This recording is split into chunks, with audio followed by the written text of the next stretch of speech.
Selamat pagi Sobat Setia GBU TV. Hari yang indah dan hari yang cerah diberikan Tuhan pagi hari ini untuk kita. Biarlah kita melangkah dalam tuntunan dan pimpinannya, dan biarlah penuh dengan berkat dan kasih karunia-Nya. Hari ini bersama dengan saya Tania akan membacakan renungan Moment of Inspiration dari LPMI, dan kiranya renungan ini bisa menyegarkan kita semua. Renungan hari ini ditulis oleh Boy Borang, diambil dari firman Tuhan Yakobus 4 ayat 1 sampai 10. Kamu mengingini sesuatu, tetapi kamu tidak memperolehnya. Lalu kamu membunuh.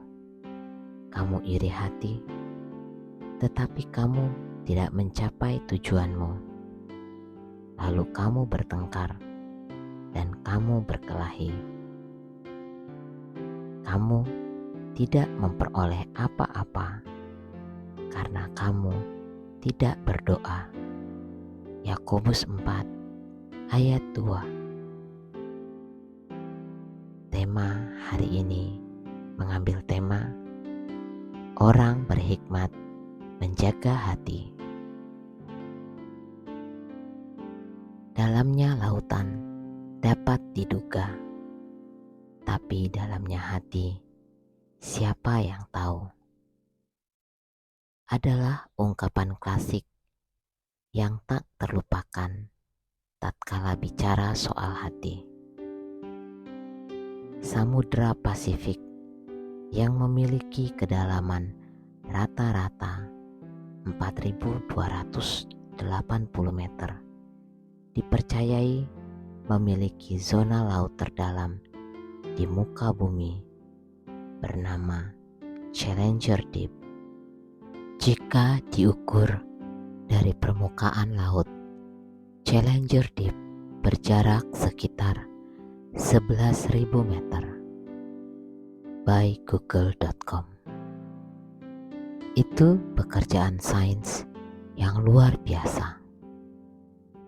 Namun tidak pernah ada profesor yang paling pandai sekalipun berani membicarakan seberapa dalamnya hati manusia, termasuk Sigmund Freud yang terkenal dengan psikoanalisanya itu tak kuasa membahasnya.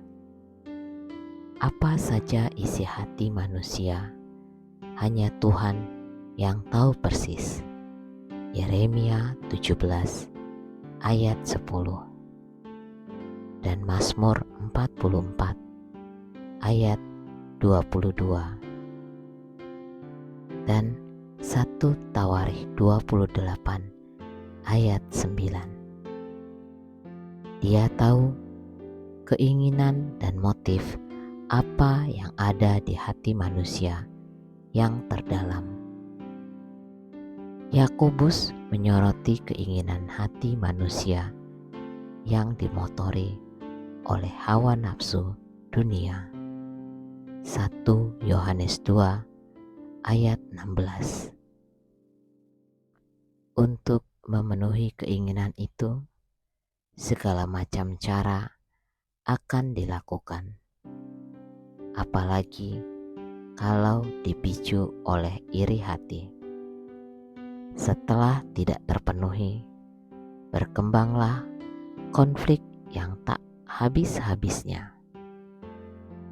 Maka sering orang berkata, orang itu kalau keinginannya belum tercapai, ia cenderung memaksakan kehendak, meskipun menyakiti atau merugikan orang lain. Andai kata orang semacam ini memiliki iman dan hikmat surgawi, maka ia pasti selalu menempatkan keinginannya di bawah kendali Roh Kudus. Ia akan selalu memikirkan dan menjaga hatinya agar memancarkan kehidupan.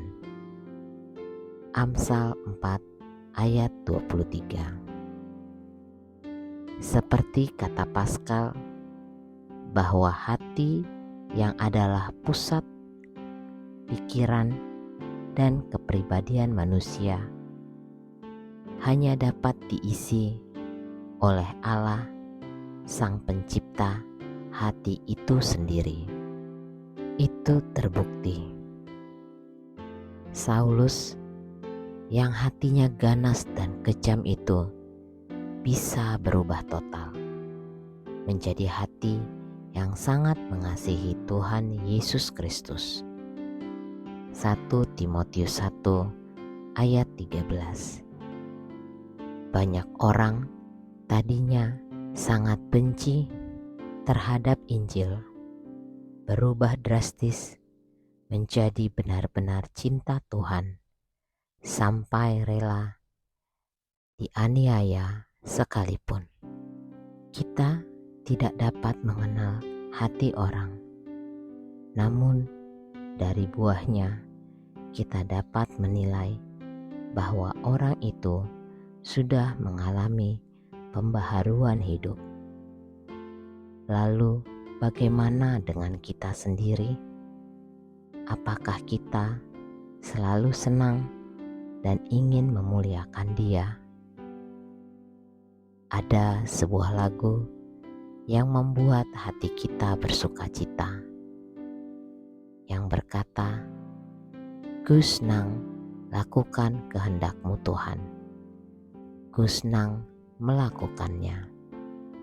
Jalan serta-Mu tak penatkan diriku, sebab ku senang melakukannya." Marilah kita berkata kepada Yesus, "Tuhan, ku ingin dapat memancarkan kasih-Mu yang penuh kemurnian. Budi bahasaku dihaluskan Roh-Mu hingga memancarkan keindahan-Mu."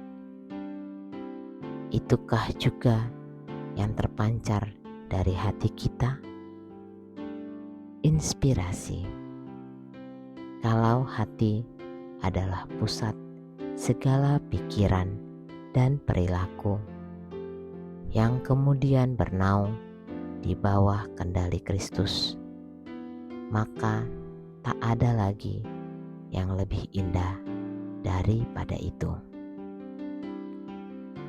Mari para sobat GBU TV, kita renungkan bersama-sama renungan pembacaan pagi hari ini.